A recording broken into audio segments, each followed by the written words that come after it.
Hello friends, SRH food சேனலின் அன்பான வணக்கம். ஃப்ரெண்ட்ஸ், இங்கே பாருங்கள், சோள சப்பாத்தி தான் ரெடி பண்ணியிருக்கேன். ரொம்பவே நல்லாயிருக்கும் ஃப்ரெண்ட்ஸ். ஃப்ரெண்ட்ஸ் எவ்வளோக்குள்ளே போகலாம்.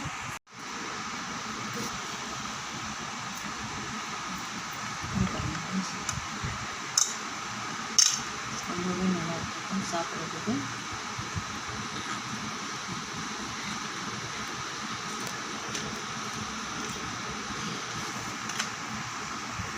வெள்ளை சோளம் ஃப்ரெண்ட்ஸ்,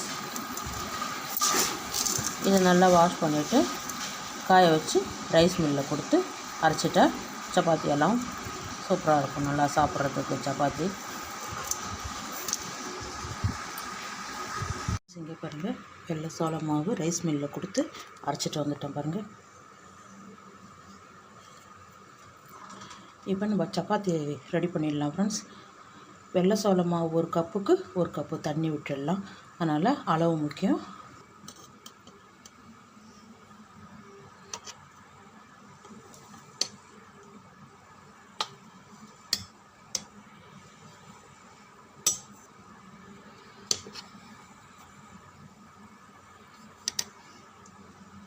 இங்கே பாருங்கள், ஒரு கப்பு மாவு, ஒரு கப்பு தண்ணி. பாத்திரம் வச்சுருக்கேன், தண்ணியை அப்படியே வச்சிடலாம்.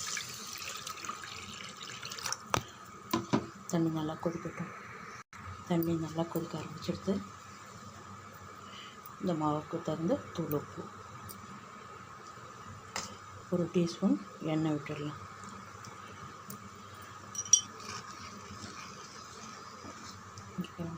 எடுத்து வச்சுருக்க மாவை அப்படியே கொட்டி கலந்து விட்டுட்டுங்க.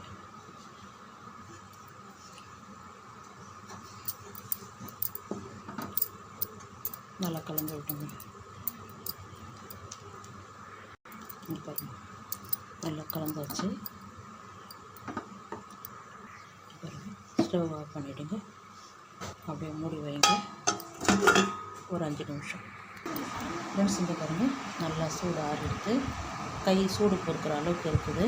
இதை அப்படியே பாத்திரத்தில் மாற்றிட்டு நம்ம சப்பாத்தி மாவு எப்படி கலந்து விடுவோமோ அது மாதிரி கலந்துக்கலாம் ஃப்ரெண்ட்ஸ்.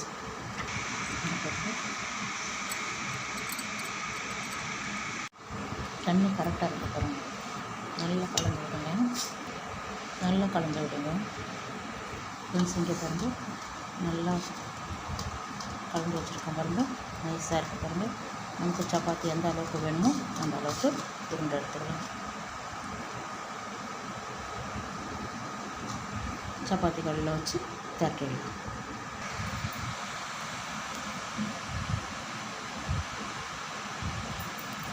ஃப்ரெண்ட்ஸ், மாவு வச்சுருக்கேன். ஃப்ரெண்ட்ஸ், இங்கே பாருங்கள், இந்த திக்னஸ் இருந்தால் போதும். நம்ம சாஸரை வச்சு கட் பண்ணிக்கலாம். வச்சுருக்கோம். இங்கே பாருங்கள், நம்ம திரட்டின சப்பாத்தி மாவை எடுத்து வந்து ஃபஸ்ட்டு எண்ணெய் விட வேண்டாம்.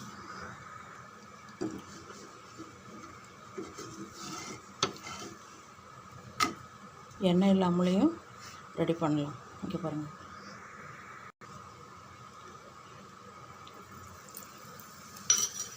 கொஞ்சமாக எண்ணெய் விட்டால் போதும், நிறைய எண்ணெய் விட வேண்டாம்.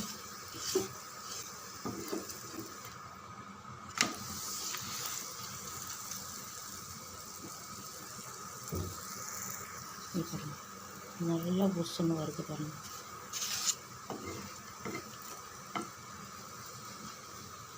தெரியுதுங்களா? அவ்வளோதான், அப்படியே எடுத்துடலாம் ஃப்ரெண்ட்ஸ். அப்படியே தட்டுக்கு மாற்றிட்டேன். இன்னொன்று போட்டேன் பாருங்கள்.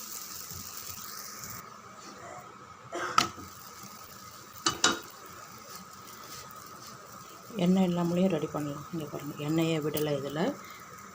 இங்கே பாருங்கள், எண்ணெய் விடலை, அப்படியே தான் இருக்குது பாருங்கள்.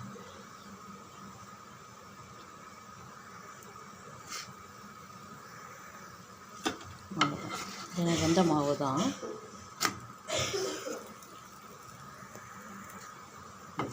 கொஞ்சம் கூட எண்ணெய் விடலை, நல்லா வெந்த மாவு தான். இங்கே பாருங்கள், சப்பாத்தி சூப்பராக இருக்கும். எண்ணெய் விட்டு ஒரு சப்பாத்தி, எண்ணெய் இல்லாமல் ஒரு சப்பாத்தி. இங்கே பாருங்கள். மீதி இருக்கிற மாவெல்லாம் இதே மாதிரி போட்டு எடுத்துடலாம் ஃப்ரெண்ட்ஸ்.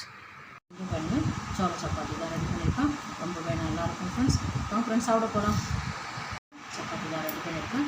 ரொம்பவே நல்லாயிருக்கும் ஃப்ரெண்ட்ஸ். இங்கே பாருங்கள், சப்பாத்திக்கு சைட் டிஷ்ஷாக தக்காளி தொக்கு தான் ரெடி பண்ணியிருக்கேன் ஃப்ரெண்ட்ஸ். இங்கே பாருங்கள், சூப்பரான தக்காளி தொக்கு சோளம் சப்பாத்தி ரெடி பண்ணியிருக்கேன். ரொம்ப நல்லாயிருக்கும் ஃப்ரெண்ட்ஸ். இந்த வீடியோ பிடிச்சிருந்தா லைக் பண்ணுங்கள், ஷேர் பண்ணுங்கள், கமெண்ட் பண்ணுங்கள், மறக்காம சப்ஸ்கிரைப் பண்ணுங்கள். அப்படியே பக்கத்தில் இருக்க பெல் ஐகானை கிளிக் பண்ணுங்கள். Thank you friends.